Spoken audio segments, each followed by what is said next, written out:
गुरु शब्द जो हम सुनते हैं वो किसी व्यक्ति मात्र को संबोधित नहीं है। ये बात ठीक से समझ लें। ये उसको संबोधित है जो समस्त सीमाओं से परे है।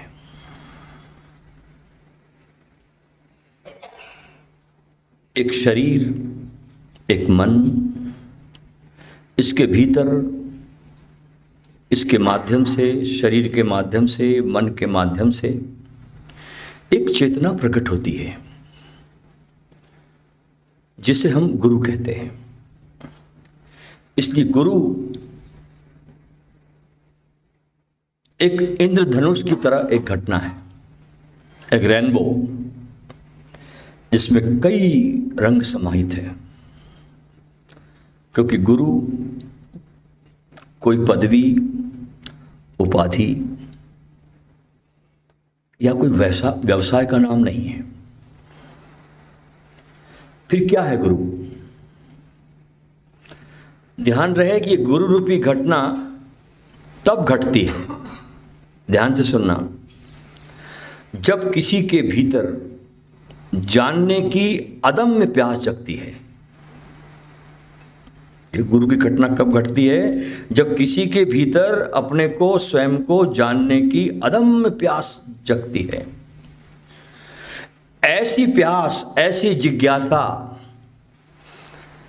जिसे किसी भी आयाम से अब दबाया नहीं जा सकता, उस प्यास को रोका नहीं जा सकता किसी भी आयाम में, कोई भी लालच में, कोई भी लोभ में। हजारों लोभ आते।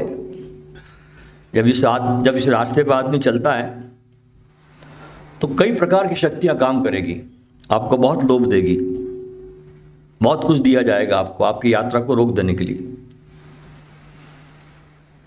लेकिन सच्चा साधक वो जो अपनी यात्रा को विराम नहीं देता और सदा चलता चला जाता है, चलता चला जाता है। तो ऐसी प्यास में जब कोई साधक भरता है, मुमुक्षु भरता है, तो इसके जवाब में जो घटना घटती है उस व्यक्ति के भीतर, उसका नाम है गुरु। क्योंकि जीवन में कहीं कोई प्रश्न है तो कहीं ना कहीं इसका समाधान भी होगा। प्रश्न उठेगा किसी शरीर और मन से, तो समाधान भी उसका किसी शरीर और मन से घटेगा। अमावस की घाटियों से चलकर, बहुत अंधेरों से चलकर, जीवन के सब अनुभवों से गुजरकर जो व्यक्ति पूर्णिमा के शिखरों तक आया है, सब जाना है उसने, सब देखा है। कांटों को भी जाना, फूलों को भी जाना, सुख को भी जाना, दुख को भी जाना, अच्छाई को भी जाना, बुराई को भी जाना, सबको जाना है उसने। सब रास्तों को पार करता हुआ जो पूर्णिमा के शिखरों तक आया है, और आषाढ़ का महीना है और चांद काले काले बादलों से घिरा है। कब ये बादल हटेंगे और कब चांद का दर्शन होगा, इसके लिए किस चीज की आवश्यकता है? आपके भीतर अनंत धैर्य की।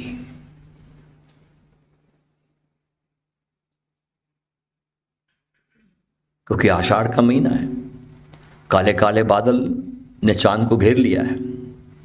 अब चंद्र देखना है तो आप में क्या गुण होना चाहिए? उसको देखने के लिए अनंत धैर्य की आवश्यकता है। और वो अनंत धैर्य है ना, वही भक्ति है। वो जो आपके भीतर अनंत धैर्य है, उसी का नाम है भक्ति। इसलिए आषाढ़ की पूर्णिमा को गुरु पूर्णिमा कहा जाता है, क्योंकि भक्ति का त्योहार है ये। अनंत प्रतीक्षा का है, अनंत धैर्य का है। क्योंकि ध्यान के रास्ते पर शिष्यत्व के रास्ते पर जिसने जल्दीबाजी करी वो चूक जाता है, और जो धैर्य में डूब जाता है, प्रतीक्षा में डूब जाता है, उसका मिनटों में काम हो जाता है। चित्त की अवस्था जब धैर्य में डूब जाती है तो जो काम वर्षों में, महीनों में होने को है वो किसी भी क्षण घट सकता है। एक बहुत बड़ा हमारे देश में अद्भुत ग्रंथ है, हमारे देश में बड़े गजब के ग्रंथ है जो किसी संसार में किसी भी देश के पास नहीं है। बड़े अद्भुत ग्रंथ है, और भगवान शंकर के मुख से जो ग्रंथ निकले वे तो बहुत ही अद्भुत है। उनके ग्रंथों के बारे में हम सुनते हैं। सबसे बड़ा ग्रंथ जो सबके परिचय में आता है उसका नाम है विज्ञान भैरव तंत्र। विज्ञान भैरव तंत्र, इस नाम से हम सब जानते हैं। शिव सूत्र है दूसरा, भगवान शंकर के मुख से निकला हुआ। शिव पुराण है तीसरा। ऐसे ही उनके मुख से एक ग्रंथ बहुत अद्भुत निकला, क्योंकि गुरु पूर्णिमा का समय है। उस ग्रंथ का नाम है गुरु गीता। ये बड़ा अद्भुत ग्रंथ है जिसमें भगवान शंकर ने बड़ी गुरु की महिमा गाई है। इस गुरु गीता में देवी कहती है उनकी पत्नी कि हे देवाधिदेव, हे महादेव, हे जगत गुरु, कृपा करके मुझे गुरु दीक्षा प्रदान करे। बहुत ध्यान से सुनना है आज की बात। देवी कह रही है जो शंकर की पत्नी है कि हे महादेव, मुझ पर कृपा करो और मुझको गुरु दीक्षा प्रदान करे। यहां एक बात समझने जैसी है कि किसी से कुछ भी ग्रहण करना हो, कुछ भी, चाहे वो व्यापारिक बात हो, मानसिक समझ की बात हो, कुछ भी किसी से ग्रहण करना हो तो नम्रता से झुकना होता है। अकड़ के कोई चीज़ मिलती नहीं, संसार की भी नहीं मिलती, तो अध्यात्म की तो बात दूसरी है। और प्रश्न भी इधर उधर से उठाया हुआ ना हो, चोरी का प्रश्न ना हो, वरन प्राणों की प्यास से जन्मा हो। वही प्रश्न तुम्हारे जीवन के सार्थक है जो तुम्हारे प्राणों की प्यास से जन्म लेते हैं। अदम्य प्यास से जो प्रश्न उठता है वही प्रश्न गुरु से पूछना चाहिए आपने। जितना ही गुरु का प्रेम और उनके प्रति आप में श्रद्धा घटती है उतना ही चमत्कार हमारे जीवन में आता है। जो जो आपके जीवन में गुरु के प्रति प्रेम, अगाध श्रद्धा घटेगी, उतना चमत्कार आपके जीवन में घटित होना शुरू हो जाता है। एक इस सदी का महानतम सदगुरु हुआ गुरजेफ। इसके बचपन की एक बहुत सुंदर घटना है जिससे बहुत कुछ सीखा जा सकता है। ये बहुत छोटा था। एक बार क्या हुआ कि इसकी दादी बीमार पड़ी, गुरजेफ की। ये बहुत बड़ा सदगुरु था इस सदी का, ओशो की हैसियत का व्यक्ति था ये। एक बार इसकी दादी बीमार पड़ी तो दादी अक्सर देखते हैं हम कि पोते के साथ ज़्यादा प्यार करती, क्योंकि मूलधन से ब्याज ज़्यादा प्यारा होता है। दादी पोते से बहुत प्यार करती है। दादी अपने लड़के से इतना प्यार नहीं करती जितना पोते से प्यार करती। तो पोते से बहुत बात करती थी। वो गुरजेफ पोता था। एक दिन पलंग के पास बैठकर छोटा सा गुरजेफ अपनी दादी से पूछता है, दादी माँ, मुझे बताओ कि इस संसार में आदमी को कैसे रहना चाहिए। बड़ा सुंदर प्रश्न पूछ लिया छोटे से बालक ने कि दादी माँ, मुझे बताओ कि संसार में आदमी को कैसे रहना चाहिए, क्या करना चाहिए। मेरे लिए तुम जरा अच्छी अच्छी बात बताओ, बच्चा कहता है दादी से। दादी ने कहा, देखो बेटा, मैं तो कुछ दिन की मेहमान हूं, जाने वाली हूं, लेकिन तेरे को एक बात बहुत खास बता के जा रही हूं, एक बात तुम याद रखना। क्या याद रखना? कि इस संसार में सब लोग जैसा करते हैं वैसा तू मत करना। संसार में जैसे सब लोग जीते हैं, जैसा सब एक्शन से रिएक्शन करते लोग, दुनिया क्या है? दुनिया सिर्फ एक्शन का रिएक्शन और कुछ नहीं। आपको किसी ने गाली बकी, आप फौरन रिएक्ट करते हैं, डबल गाली आप देते हैं।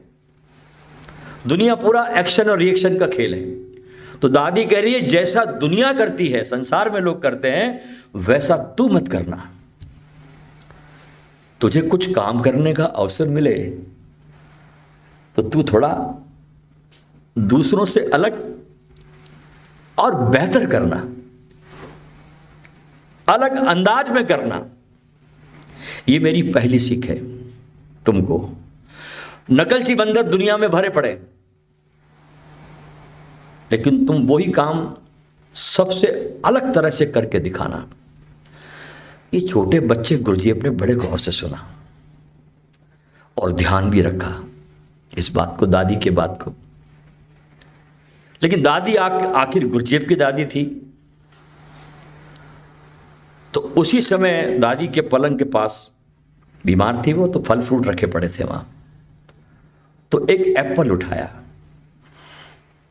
और कहा दादी ने कि इसको खा। दादी ने सीख दी, तो वहीं देखना चाहती दादी ना कि ये आम आदमी की तरह खा रहा है, कैसे खा रहा है। तो दादी ने एप्पल दिया उसको, गुरजेब को, बोले बेटा खा, कुछ अलग करके दिखा। अब ये बच्चा भी अद्भुत, उसने उस सेब को लिया, पहले कान से लगाया, उस एप्पल को कान से लगाया, फिर उस एप्पल को देखकर प्यार से चूमा, अपनी छाती से लगाया और फिर उसे खाने लगा। दादी मां प्यार से बोली बस अब ठीक है, बिल्कुल ठीक है, तूने दुनिया से अलग करके दिखाया। पास बैठा था कोई आदमी, पूछा ये क्या था? तो उन्होंने कहा ये कान से लगाकर सुन रहा था और वो पूछ रहा था सेब से कि तू कौन है। ये कान से लगाकर सेब को पूछ रहा था कि तू कौन है। तो उधर से सेब से संवेदना प्रकट हुई कि मैं तेरे जीवन की शक्ति हूं। फिर उसने उसे देखकर कहा कि तू तो बहुत प्यारा है, क्योंकि मुझे जीवन की शक्ति दे रहा है। इस तरह से प्यार करके उस एप्पल को, उस सेब को उसने दिल से लगाया, अपने कलेजे से लगाया कि अब मैं तुझको अंदर धारण करूंगा, और तब सेवन किया। कृतज्ञता, थैंकफुलनेस और प्यार अपने इस छोटे से कृत्य से गुरुजी अपने प्रकट कर दिया। क्या जीवन में हमको जो मिलता है उसके प्रति हम ऐसा प्रकट करते हैं? कभी भाव उठता है आपको कि मालिक इतना दिए चले जाता है तुमको, इतना देता है, सुबह से शाम तक देता ही देता रहता है तुमको, कभी भाव नहीं उठता उसके प्रति जरा सा थैंकफुलनेस का, कृतज्ञता का? एक मिनट भी कभी डूबते नहीं उसके अंदर कि तू इतना दिए जाता है, मेरी औकात नहीं फिर भी मुझे मिलता है। ध्यान रहे कि खा तो सभी रहे हैं, लेकिन इस गुरजीब के खाने का ढंग बिल्कुल अलग है, निराला है। तो मेरा बच्चा ये सीख गया, दादी बोली, मेरा बच्चा ये सीख गया कि इसे औरों की तरह काम नहीं करना है, बल्कि कुछ अलग करना है। गुरु गीता में देवी और शिव के बीच भी इसी तरह कुछ अलग घट रहा है, जो धरती पर कभी कभी घटता है। कभी किसी राधा और कृष्ण के साथ, कभी रामकृष्ण परमहंस और मां शारदा के बीच घटता है। ये बड़ी अलौकिक घटना है जो कभी कभी पृथ्वी पर घटती है। यहां पर एक पत्नी, एक प्रेयसी अपने पति से कह रही है, बड़ी गजब बात है, ख्याल रखना, कि मुझे दीक्षा प्रदान करे। ध्यान रहे कि बड़ी दुर्लभ घटना है ये, क्योंकि इस तरह का पति पत्नी या प्रेमी प्रेसी के बीच ऐसा गुरु और शिष्य का संबंध बनाना करीब करीब दुर्लभ है। किसी पति और पत्नी, प्रेमी और प्रेसी का गुरु शिष्य का संबंध बनाना बहुत दुर्लभ है। अगर एक शिष्य यात्रा पर चलता है, एक शिष्य यात्रा पर निकला, अपनी खोज में निकला, और गुरु के बारे में वो कम से कम जानता है, तो शिष्य के मन में उस गुरु के प्रति आकर्षण होता है, क्योंकि जानता नहीं गुरु को ना। जब जानता नहीं तो रहस्य बनता है। उसको जानता नहीं, वो निकला यात्रा पर है गुरु के पास, और गुरु को जानता नहीं है, आकर्षण अधिक होता है। इसलिए अक्सर जो लोग बहुत प्रसिद्ध होते हैं ना, उनके बारे में एक बड़ा सार्वभौमिक नियम चलता है। क्या चलता है? वो नियम है लॉ ऑफ अनअवेलेबिलिटी, उपलब्धता का नियम। यानी कि अगर आपको स्टार बनना है, लोगों को आकर्षित करना है, लोगों को प्रभावित करना है, तो लोगों से कम मिलो, कम दिखो, तो रहस्य बना रहेगा। इसलिए हम देखते हैं कि जब कोई गुरु समाज में बहुत बड़ा हो जाता है, बहुत प्रसिद्ध हो जाता है, तो वो आसानी से मिलता नहीं है। अब इस नहीं मिलने के कई कारण हो सकते हैं, कई कारण हो सकते हैं इसके। उनके पास समय नहीं हो सकता है, बहुत चीज़ों से वे बचना भी चाहते हैं, लेकिन कई लोग इसलिए नहीं मिलते कि वो अनुपलब्धता का नियम उपयोग करके प्रभाव डालना चाहते हैं। और मनुष्य का मन ऐसा है कि हम जिसके बारे में बहुत नहीं जानते या कम जानते हैं, या जिसको हम नहीं देख पाते हैं, जिनसे हमारी निकटता कम होती है, वो हमको ज्यादा आकर्षित करता है।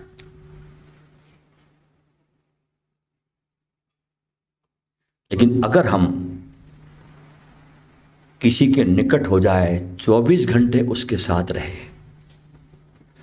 तो संबंध तो विकसित होता है, प्रेम का एक अलग आयाम विकसित होता है दोनों के बीच 24 घंटे साथ रहने से। लेकिन कई बार रहस्य जो होता है दोनों के बीच, रहस्य जो असली चीज है, वो गायब हो जाता है।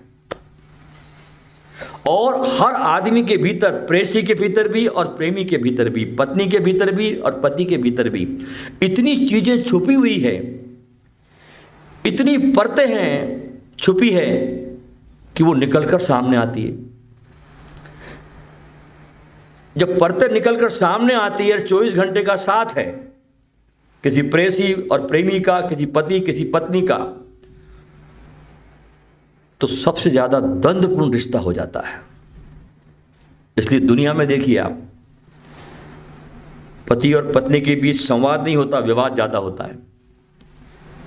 संवाद नहीं होता, देयर इज नो कम्युनिकेशन, सिर्फ विवाद।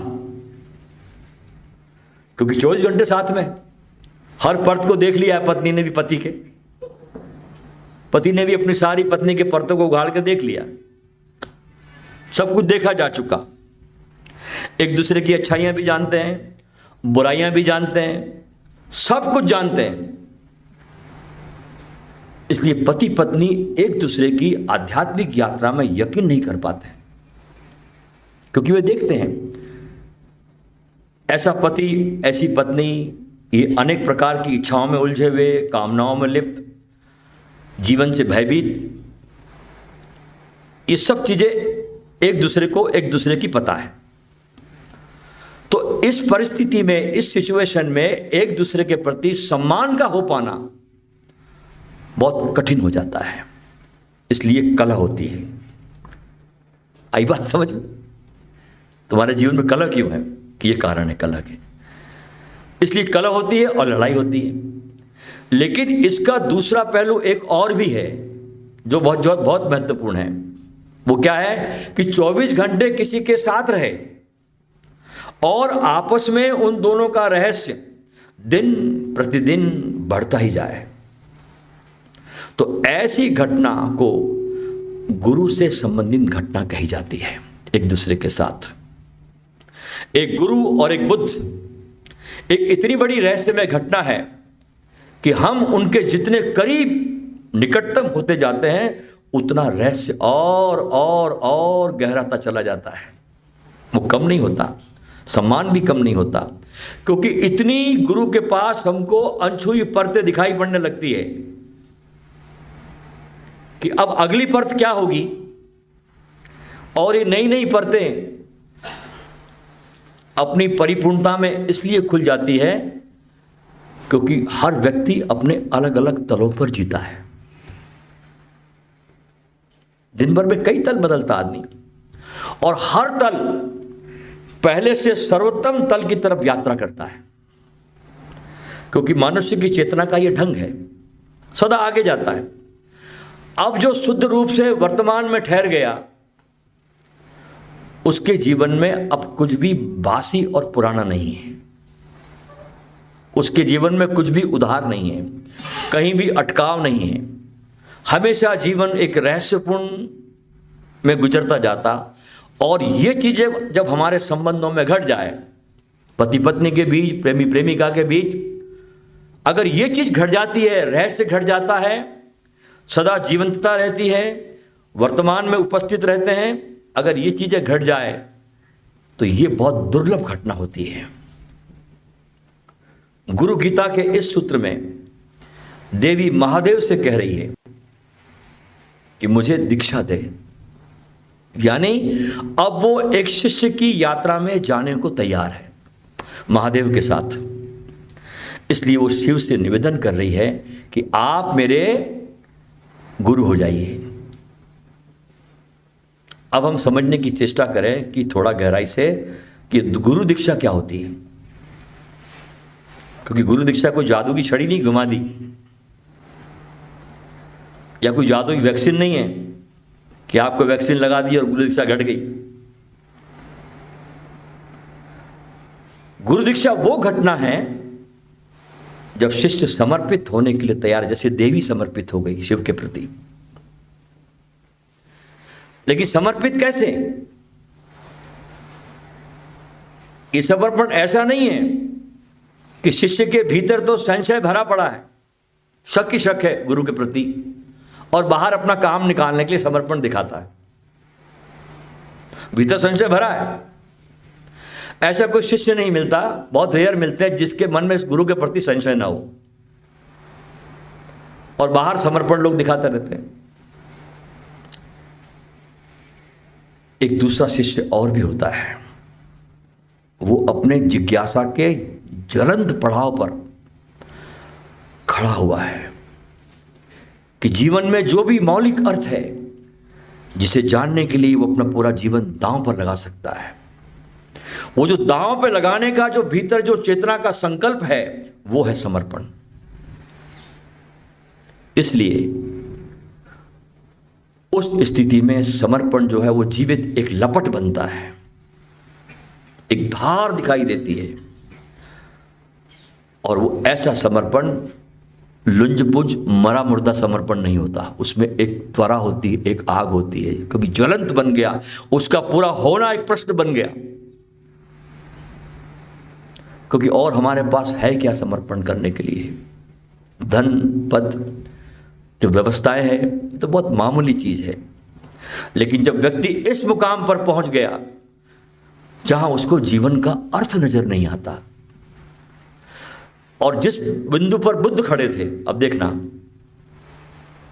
जिस बिंदु पर भगवान गौतम बुद्ध खड़े थे, अपना महल छोड़ने से पहले एक मुकाम पर बुद्ध की चेतना आ गई। जब एक अर्थी को देखा, एक बूढ़ी औरत को देखा, उस बिंदु पर आ गए जहां उसको जीवन की व्यर्थता दिखाई पड़ी, और चिंतन चला भीतर कि क्या यही जीवन है, या इस जीवन के पार भी कुछ है। इस बिंदु पर जब कोई खड़ा होता है तब शिष्यत्व का जन्म होता है। इस बिंदु पर, इस ऊंचाई पर जब उसके भीतर प्रश्न खड़े होते हैं, ज्वलंत प्रश्न, रटे रटाए किताबों से लिए प्रश्न नहीं, जीने मरने का प्रश्न खड़ा हो जाता है, बुद्ध के सामने जैसे खड़ा हुआ।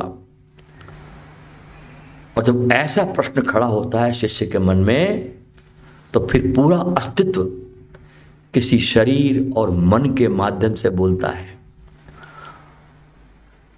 और ये तैयारी जब कोई दिखाता है इस प्रकार की, उसका नाम है दीक्षा। बुद्ध ने जब महल छोड़ा, तो ये महल छोड़ना उन्होंने बाहरी प्रतीक की तरह गढ़ा। बुद्ध तो उस समय दीक्षित हो गए जब उनको जीवन की असारता का पता चला। वो दीक्षित हो गया, उस समय ही हो गया। वो तो घट गई घटना जब भीतर ये प्रकट हो गया कि सब असार है।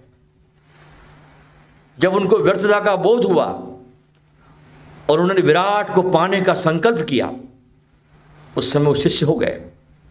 देवी भी यहां पर गुरु गीता में उसी बिंदु पर आकर खड़ी होकर ये बात शिव से कह रही है। व्यर्थता को जान लिया देवी ने कि आप मुझे दीक्षित करें।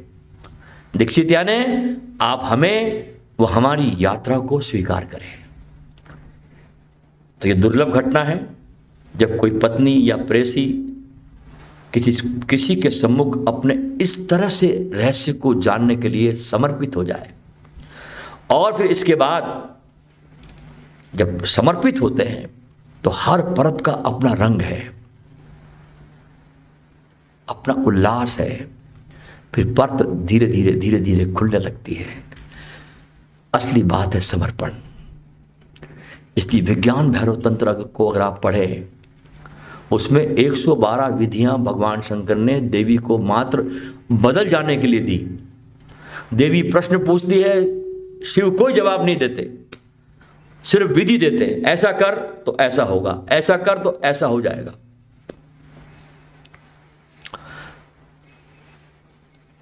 देवी और शिव के बीच जो संवाद है, बहुत प्रेम से घटा हुआ संवाद है। अतिशय प्रेम की अवस्था है देवी के भीतर। वो प्रश्न पूछती नहीं है देवी, खुद प्रश्न हो गई है। तो प्रश्न पूछना एक बात है, स्वयं प्रश्न हो जाना दूसरी बात है। गुरुजीएफ जब पहुंचा एक सूफी सदगुरु के पास सीरिया में, तो गुरु पूछता है क्या होना चाहता है। तो गुरुजीएफ ने यह नहीं कहा कि मैं सूफी धर्म के बारे में कुछ जानने आया हूं या जानना चाहता हूं, कहा कि मैं सूफी हो जाना चाहता हूं। जानकर क्या करूंगा, जानना तो गूगल पे बहुत पड़ा है, खूब अनाप शनाप पड़ा है, उससे होता कुछ नहीं। मैं तो सूफी हो जाना चाहता हूं। होने की बात है, जानने की बात नहीं है। यही घटना गुरु और शिष्य के बीच घटती है, जहां जानना नहीं है, जहां मात्र होना है गुरु के साथ। और जब तुम गुरु के साथ हो जाते हो इस होने की यात्रा पर, इस बिकमिंग की यात्रा पर, तो बातें बहुत आसान हो जाती है। उतनी ही आसान हो जाती है जैसी आसान इस महादेव और देवी के बीच हुई। और देवी रूपांतरित होती चली गई। तो ये बड़ी दुर्लभ घटना है, किसी प्रेमी प्रेसी, किसी पति पत्नी के बीच गुरु और शिष्य का संबंध बन जाना, जो गुरु गीता में बना है।